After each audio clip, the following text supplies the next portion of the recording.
ये है talks news network और आप देख रहे हैं पॉलिटॉक्स, राजनीति का कच्चा चिट्ठा। चुनावी साल में कदम रखने जा रही गहलोत सरकार को चहुं ओर से घेरने की नीति के तहत प्रदेश भर में निकाली जा रही जन आक्रोश रैली के अलग अलग मुद्दे को लेकर प्रदेश भाजपा के दिग्गज नेताओं ने कांग्रेस सरकार के खिलाफ मोर्चा खोल रखा है। इसी कड़ी में भाजपा के दिग्गज नेता और राज्यसभा सांसद डॉक्टर किरोड़ीलाल मीणा ने आज प्रदेश भाजपा मुख्यालय पर आयोजित एक प्रेस कॉन्फ्रेंस के दौरान तुष्टीकरण की नीति को लेकर गहलोत सरकार पर जमकर हमला बोला है। सांसद मीणा ने कहा कि गहलोत सरकार नाकामियों की वजह से प्रदेश का सांप्रदायिक सद्भाव बिगाड़ा है। बहुसंख्यक समाज को परेशानियों का सामना करना पड़ा है। मीणा ने कहा कि इसलिए बीजेपी जन आक्रोश रैली का बहुत महत्वपूर्ण मुद्दा राजस्थान की तुष्टीकरण की नीति है। सांसद मीणा ने आरोप लगाते हुए कहा कि शांति प्रिय प्रदेश में जो अपराधी है वो खुलेआम घूम रहे हैं। अपराधी की कोई जाति नहीं होती। सरकार अपराधियों के साथ सख्ती दिखाती तो राजस्थान जैसे शांत प्रदेश में ये धार्मिक उन्माद नहीं होते।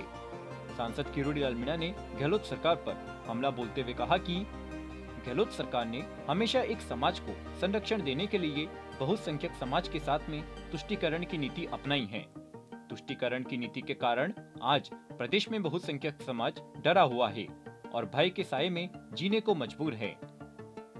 उन्होंने कहा कि प्रदेश की कानून व्यवस्था और यहाँ के नागरिक को सुरक्षा उपलब्ध कराने में पिछले 4 साल में सरकार पूरे तरीके से नाकाम रही है। मीणा ने कहा कि प्रदेश में पिछले 4 साल में जिस तरह की सांप्रदायिक घटनाएं हुई है और उन घटनाओं पर जिस तरह से भेदभावपूर्ण कार्रवाई हुई है, इस तुष्टीकरण की कार्रवाई ने प्रदेश के बहुसंख्यक समाज को डरा दिया है। वहीं पिछले सालों में प्रदेश में हुई धार्मिक उन्माद की घटनाओं का जिक्र करते हुए मीणा ने कहा कि इसके अलावा जोधपुर, उदयपुर, भीलवाड़ा में सांप्रदायिक उन्माद फैला, कानून की स्थिति बिगड़ी और बहुसंख्यक समाज के लोगों पर उपद्रवियों ने हमले किए। आपको कन्हैयालाल की घटना याद है, उसको ज़्यादा बताने की आवश्यकता नहीं है। झालावाड़ में कृष्णा बालिनी और अलवर में हरीश जाटव को, योगेश जाटव को पीट कर हत्या कर दी। ये क्लियर कट मोग लिंचिंग का मामला है।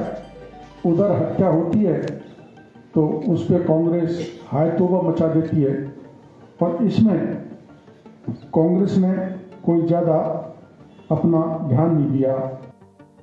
सांसद मीणा यही नहीं रुके। आगे सांसद मीणा ने कहा कि सालासर बालाजी का राम दरबार तोड़ा कश्मीर फाइल फिल्म देश भर में दिखाई गई। केवल राजस्थान के कोटा में धारा 144 लगाई गई। हिंदू नववर्ष पर बहुसंख्यक समाज को जुलूस निकालने की अनुमति नहीं मिलती, जबकि कोरोना के संक्रमण के बीच पीएफआई को रैली निकालने की अनुमति दी गई। ये घटनाएं बताती है कि गहलोत सरकार की कथनी और करनी में बहुत फर्क है। इसके साथ ही प्रदेश में पिछले दिनों गैंगवार की घटनाओं को लेकर भी सांसद मीणा ने गहलोत सरकार को निशाने पर लिया। मीणा ने कहा कि सरकार अपराधियों पर सख्त कार्रवाई नहीं कर रही है, इसलिए ऐसी घटनाएं हो रही है। प्रदेश में जंगल राज चल रहा है और उसे रोकने में सरकार नाकाम है। सरकार अपराधियों को संरक्षण देने में लगी है, इसलिए इस तरह की घटनाएं लगातार बढ़ रही है। पॉलिटॉक्स ब्यूरो, जयपुर। ये है टॉक्स न्यूज नेटवर्क और आप देख रहे हैं पॉलिटॉक्स, राजनीति का कच्चा चिट्ठा।